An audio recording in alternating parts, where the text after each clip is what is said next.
Hello viewers, আজ আমি আপনাদের সঙ্গে আরবিআইএস এর টেবিল অফ কন্টেন্টস নিয়ে আলোচনা করতে চাই। আমরা অনেকেই কাজ করি, কিন্তু টেবিল অফ কন্টেন্টস এর যে অনেকগুলো ব্যবহার বা বহুমুখী ব্যবহার আছে সেটা আমরা হয়তো বা অনেকেই জানি না। চলুন, তো আরজিএস ওপেন করলেই সাধারণত টেবিল অফ কন্টেন্টস এখানে থাকে। তো এইটি হচ্ছে অটো হাইড, এটা ক্লিক করলে অটো হাইড হয়ে যাবে, আবার মাউস রাখলে বা ক্লিক করলে এটা ওপেন হবে। আর এটা হচ্ছে পিন করে দাও, আর এটাকে ক্রস করলেই কেটে চলে যাবে, তো এটা এখানে থাকবে না। তো এটা আবার এখান থেকে নিয়ে আসা যায় স্ট্যান্ডার্ড টুলবার থেকে। ক্লিক করলে আবার এটা চলে আসবে। এটা আমরা যে কোনো জায়গায় বসে দিতে পারি। তো সাধারণত এটা আমরা বামেই রাখি, সুবিধাজনক। এখানে লেয়ার থাকে, আমরা বিভিন্ন লেয়ার যোগ করতে পারি। এখানে লেয়ারের বিভিন্ন, এখানে আবার list by drawing order, list by source, অর্থাৎ কোথায় লোকেশন অনুসারে রিপোর্ট লিস্ট করা, লিস্ট বাই ভিজিবিলিটি, দেখাচ্ছে আমি অর্থাৎ আমি শো করছি কিনা সেটা অনুসারে লিস্ট করে থাকে। আচ্ছা, সিলেকশন, অর্থাৎ আমি সিলেক্টেবল করে রাখি না, তো আমি এইগুলোর কাজ আপনি আপনাদেরকে দেখাতে চাই। তো কিছু আমি ডাটা অ্যাড করি। আমার এখানে কিছু ফুল লাইন ছিল, আমি এগুলো নিয়ে দেখা যাচ্ছে।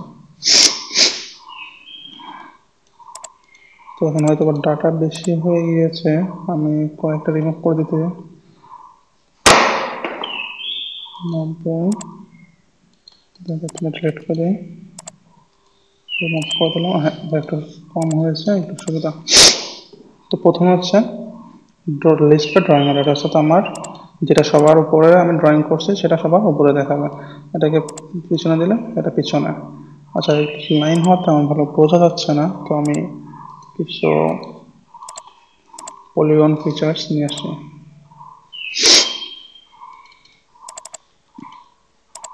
দু হাজার 2015। হ্যাঁ, এখানে আমার 2015টি সবার শেষে। এটা যদি আমি সবার উপরে নিয়ে আসি তাহলে সবার উপরে দেখা যাবে। এটা ছিল 2005 নিচে, এটা ছিল লাল করে দিলাম, এটা ছিল 2010, এটা ছিল 2015। তো এরকম এটা হচ্ছে লিস্ট বাই লেয়ার্স বা ড্রয়িং অর্ডার। তো ড্রয়িং অর্ডার যেটা সবার উপরে সেটা সবার উপরে দেখাবে, যেটা সবার নিচে সেটা সবার নিচেই দেখাবে। তো এরপর আছে সোর্স, অর্থাৎ আমার সোর্স অনুসারেও এখানে লিস্ট করবে। তো এখানে যদি আমি সোর্সটা চেঞ্জ করে একটা ডেটা নিয়ে আসি,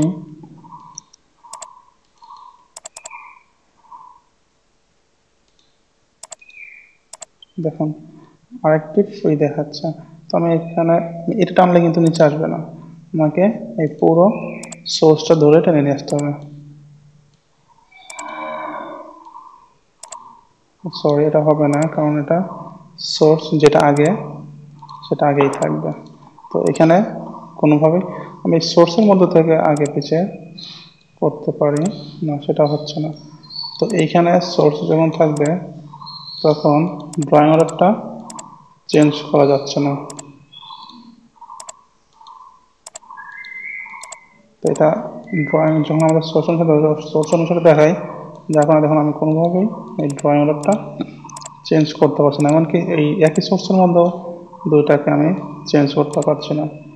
তো এটা হচ্ছে drawing by source, list by source. তো এরপর যেটা দেখাবো সেটি হচ্ছে লিস্ট বাই ভিজিবিলিটি, অর্থাৎ ম্যাপে কোনটা কোনটা আমি শো করছি সেটা হচ্ছে ভিজিবল, আর যেটা শো করছি না সেটা হচ্ছে ইনভিজিবল। যেমন আমি এখান থেকে যদি 2005 এবং 2010টা টিক তুলে দিই, মানে দেখাচ্ছে না এটা দেন, দেখুন নট ভিজিবল, এই দুটো দেখাচ্ছে। হ্যাঁ, আমি এখান থেকে এই দুটাকে ভিজিবল করতে পারি, এখানে ক্লিক করলে এটা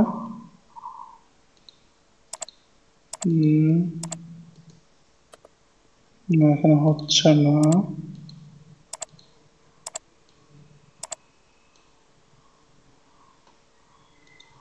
হ্যাঁ, হয়েছে। এই বাম পাশের এখানে ক্লিক টু টগল ভিজিবিলিটি, এটাতে ক্লিক করলে এটা ভিজিবিলিটি হয়ে যাবে। যেমন এখানে সবগুলোকে নট ভিজিবল করে দিলাম। আর যদি এখানে ক্লিক করি তাহলে এটা ভিজিবল হবে, এটাও ভিজিবল হবে, এটাও ভিজিবল হবে। তো এইভাবে আমরা ভিজিবিলিটি নট ভিজিবিলিটির মধ্যে টগল করতে পারি। আর লাস্টেরটা হচ্ছে লিস্ট বাই সিলেকশন, অর্থাৎ আমি আমরা অনেক সময় আমরা এর আগে সিলেক্ট টুলের কাজ দেখেছি, সিলেক্ট ফিচার্স, আমরা কোনটাকে সিলেক্ট করতে চাই কোনটাকে চাই না, এরকম অনেক কিছুই আছে। তো এটা হচ্ছে লিস্ট বাই সিলেকশন। আমরা এবার সিলেক্টেবল, আমরা এখানে যদি ক্লিক করি তাহলে এটা নট সিলেক্টেবল হয়ে যাবে। অর্থাৎ আপনি যতই চেষ্টা করুন 2015-কে সিলেক্ট করতে পারবেন না, 2015 সিলেক্ট হবে না। তো আমি 2015 না, আমি এখানে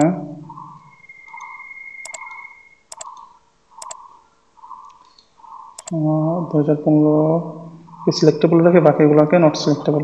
আমি চাইলেও এই দুটাকে সিলেক্ট করতে পারবো না, কারণ এটা নট সিলেক্টেবলের মধ্যে রয়েছে, কিন্তু 2015টি সিলেক্ট হচ্ছে।